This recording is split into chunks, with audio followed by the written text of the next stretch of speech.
Después de haber visto estos dos capítulos de Génesis 1 y 2, en donde Dios creó todo bueno, la pregunta común es, si Dios creó todo bueno, si Dios creó todo sin nada de maldad, ¿de dónde viene el mal? ¿De dónde procede la maldad? Y el capítulo 3 es la respuesta a esta pregunta. Dios comienza diciéndonos que había una serpiente que era más astuta que todos los animales de los cuales Dios había creado. Y esta serpiente tiene un diálogo con la mujer. Le dice a la mujer, primero, con que Dios le había dicho que no coman de ningún árbol del huerto. La mujer responde a esa objeción diciéndole que Dios había dicho que no lo toquen ni que mueran. La serpiente insiste y dice que no van a morir, sino que sus ojos van a ser abiertos. Entonces Adán y Eva específicamente, lo que hace aquí es ver que ese árbol que Dios le había prohibido se convierte en un árbol agradable a los ojos, deseable para alcanzar sabiduría. Y eso la lleva a que ella tome el fruto y coma y también le dé a su marido. Esto hace que sus ojos sean abiertos, o sea, hace que finalmente el pecado entre, se dé cuenta de que estaban desnudos y tratan de tapar ese pecado con hojas de higuera. El Señor entonces pasa por el lugar, por el jardín del Edén, y ellos lo que hacen es esconderse de la presencia de Dios. Entonces Dios los llama, preguntándole dónde están, no con el fin de saber dónde están, porque Dios sabe dónde están, sino que el propósito es que ellos confiesen la maldad, confiesen sus pecados. Y ellos responden, Adán responde que tuvo miedo y que se escondió, que estaba desnudo. Dios entonces le pregunta quién le había enseñado que estaba desnudo. Y le pregunta si acaso él había comido del árbol que él mismo le había dicho que no comiera. La respuesta de Adán no fue confesar el pecado. La respuesta de Adán fue decir que la mujer, la cual Dios le había dado, era la culpable y la responsable de eso. Dios va y le pregunta entonces a la mujer. La mujer va y dice que fue la serpiente la que la engañó y por eso ella comió. Entonces Dios luego de eso comienza a declarar los juicios sobre, primero, la serpiente. Le señala que ella va a ser maldecida por Dios, que ella va a andar sobre su vientre toda su vida y que va a haber una enemistad entre ella y la mujer. Luego se dirige a los juicios de la mujer. Le dice que va a multiplicar los dolores de parto, que va a dar con dolor los hijos y que su deseo va a ser para su marido. En el mundo antiguo las mujeres que no tenían cosas especializadas médicas como hoy, muchas de ellas morían a través del parto. Y finalmente se dirige al hombre para señalar que la tierra va a ser maldecida por su causa. El trabajo que Dios había creado bueno, ahora se convierte en maldición. Va a ser un trabajo difícil, de espinos y cardos va a producir, y va a trabajar con el sudor de su frente hasta que finalmente vuelva al polvo, porque polvo es y al polvo volverá. Los hijos que Dios iba a crear como algo bueno se transforman en algo difícil. La tierra que era bendita ahora se transforma en algo maldecido por el Señor.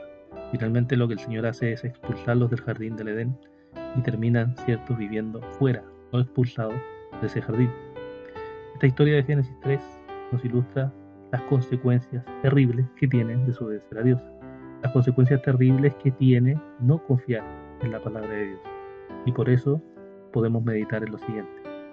¿Estamos creyendo verdaderamente en lo que la palabra de Dios nos dice? Cuando hablamos de creer en Dios no estamos refiriéndonos a simplemente a sentir intelectualmente, o sea, estar de acuerdo intelectualmente con la palabra de Dios, sino que es actuar creyendo en ella.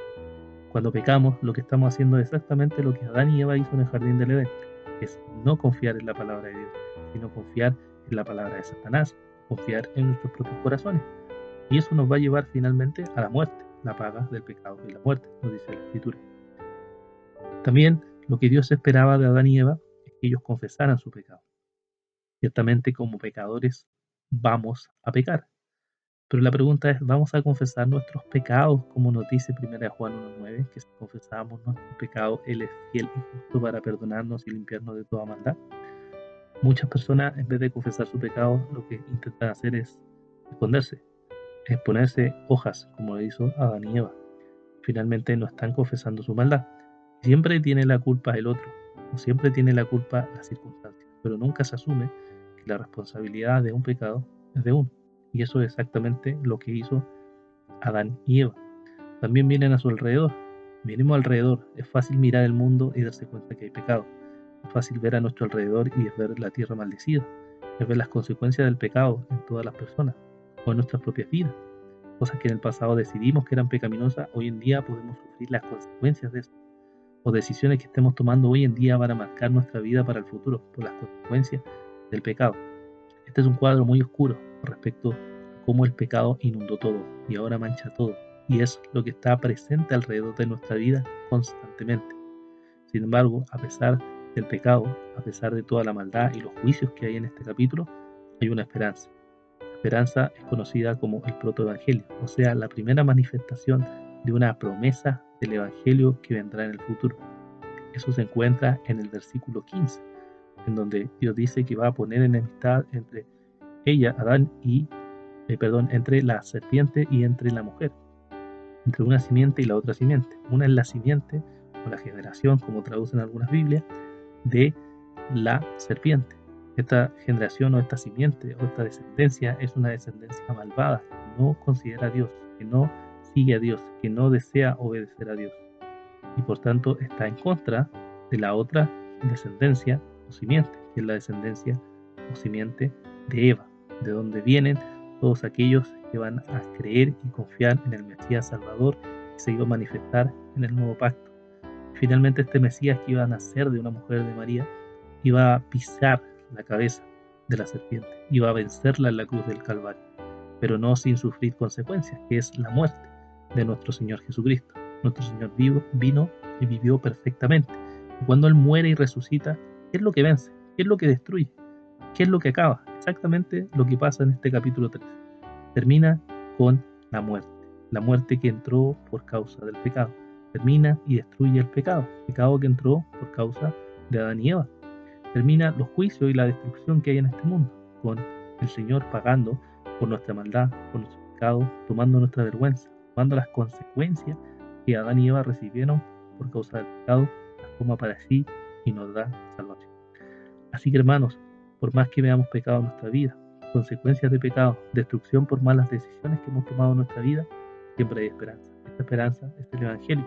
Esta esperanza es la obra de nuestro Señor Jesucristo, el Mesías Salvador que vino a salvarnos de toda la maldad y de todo el pecado. Que el Señor les bendiga.